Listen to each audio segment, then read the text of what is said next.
Salamat po sa pagkain. Kain tayo mga idol. Nagbigay ng ulam. Kapitbahay natin, mabait yun. Saka yung kanina, yung sinabawan, may nakatago pa pala.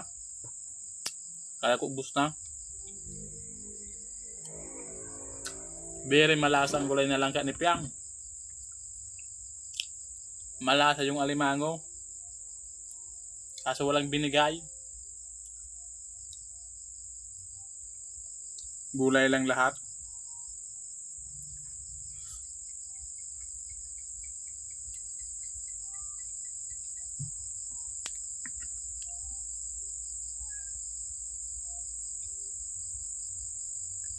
Ito.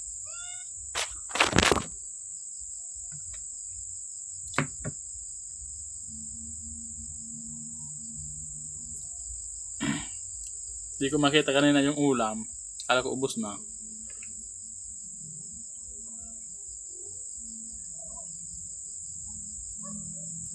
Sige na, mamaya na lang mga idol. Salamat.